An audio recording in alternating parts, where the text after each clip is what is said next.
अस्सलाम वालेकुम व्यूअर्स, आज हम आपके साथ बहुत ही मज़ेदार से चिली ऑयल और सॉस की रेसिपी शेयर कर रहे हैं जो आप मोमोज, नूडल्स, हॉट पॉट और किसी भी सूप के साथ इस्तेमाल कर सकते हैं। इस रेसिपी को स्टेप बाय स्टेप फॉलो कीजिए और वीडियो को एंड तक ज़रूर देखिएगा। तो फिर चलिए चलते हैं रेसिपी की तरफ।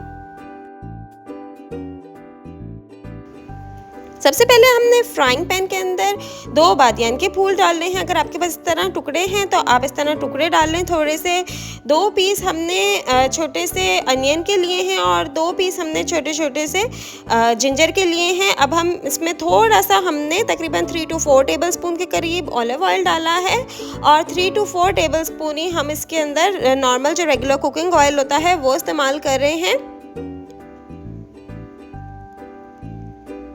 हमें इसे थोड़ा सा फ्राई करना है, थोड़ा सॉटे करेंगे ताकि इन सब चीज़ों के फ्लेवर्स इस ऑयल के अंदर शामिल हो जाएं।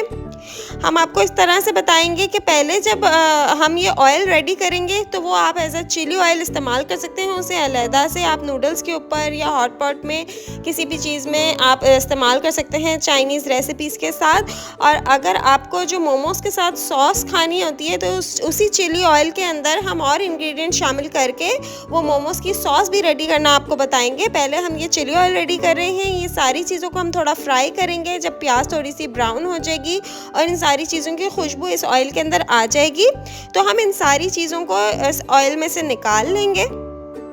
अगर आपने अभी तक हमारी वीडियो को लाइक नहीं किया है तो हमारी वीडियो को लाइक कर लीजिए और अगर आपने हमारा चैनल सब्सक्राइब नहीं किया हुआ तो मज़े की रेसिपीज़ के लिए हमारे चैनल को सब्सक्राइब कर लीजिए और कमेंट सेक्शन में कमेंट करके बताना ना भूलिएगा आप कौन सी रेसिपीज़ देखना चाहते हैं। तो वो रेसिपीज़ हम आपके साथ ज़रूर शेयर करेंगे।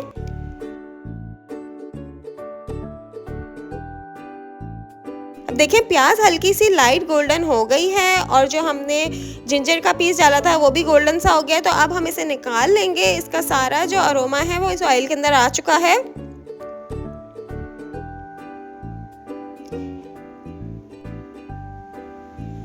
इसको हमने अच्छे से इसके अंदर फ्राई करके इसका सारा अरोमा इस ऑयल के अंदर डाल दिया है। अब हम इसे इस तरह से निकाल लेंगे अलहदा प्याली में। अब इसके बाद तकरीबन 6 से 8 गार्लिक के हमने जवे लेके उसको बारीक चॉप कर लिया था वो हमने इसके अंदर शामिल किए हैं। इसे हम बिल्कुल हल्का सा सॉटे करेंगे। आंच आपको मीडियम रखनी है, बिल्कुल फ्लेम मीडियम होनी चाहिए, बहुत ज़्यादा तेज़ ना होके गार्लिक बिल्कुल जल जाए। अब इसमें 1 टेबलस्पून हम क्रश रेड चिली ऐड कर रहे हैं। इसको भी हम अच्छे से सॉटे कर लेंगे। इसकी बहुत अच्छी खुशबू आएगी इस ऑयल के अंदर। चिली ऑयल बिल्कुल रेडी हो गया है। इसको एज इट इज़ आप नूडल्स के साथ इस्तेमाल कर सकते हैं। अब हम मोमोज़ की सॉस रेडी करेंगे। इसी ऑयल के अंदर हम इंग्रेडिएंट्स और शामिल करेंगे तो मोमोज़ के साथ इस्तेमाल होने वाली सॉस बन जाएगी। इसके अंदर हम 4 से 5 टेबलस्पून नॉर्मल जो रेगुलर सोया सॉस होता है वो ऐड कर रहे हैं। इसके बाद डार्क सोया हमने लिया है, थोड़ा सा वो हम इसमें ऐड करेंगे। 2 टेबलस्पून डार्क सोया इसमें ऐड किया है। डार्क सोया के बगैर ये सॉस नहीं बनती, याद रखिएगा सारा फ्लेवर डार्क सोया से ही आता है। इसको भी हम अच्छे से इसके साथ सॉटे कर लेंगे।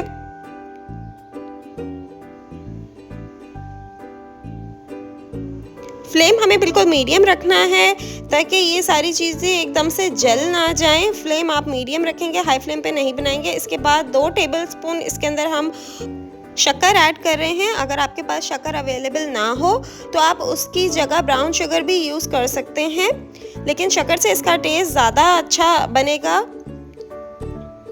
इसके बाद हम इसे मिक्स करेंगे और अच्छे से इस शक्कर को इसके साथ मेल्ट कर लेंगे। इसके बाद हम सफ़ेद तिल लेंगे, तकरीबन 1 टीस्पून के करीब इसके अंदर हम सफ़ेद तिल शामिल करेंगे। उसे भी थोड़ा सा हम सॉटे कर लेंगे और लास्ट में 2 टेबलस्पून चिली सॉस हम इसमें ऐड करें। जो चिली गार्लिक सॉस मिलता है बाज़ार में वो किसी भी कंपनी का आप यूज़ कर सकते हैं, वो हम इसके अंदर शामिल कर रहे हैं। इससे बहुत अच्छा सा इसमें फ्लेवर आ जाएगा और ये सॉस ऑलमोस्ट रेडी हो गई है। आखिर में जो स्प्रिंग अनियन का ग्रीन पार्ट होता है वो हम इसमें बारीक काट के शामिल करेंगे और इसे किसी भी आप अच्छे जार के अंदर, कंटेनर के अंदर आप इसे सेव कर सकते हैं। फ्रिज में आपने इसे रखना है और ये आराम से आपका 1 मंथ तक ख़राब नहीं होगा। मिलते हैं नेक्स्ट वीडियो में, जब तक के लिए अल्लाह हाफिज़।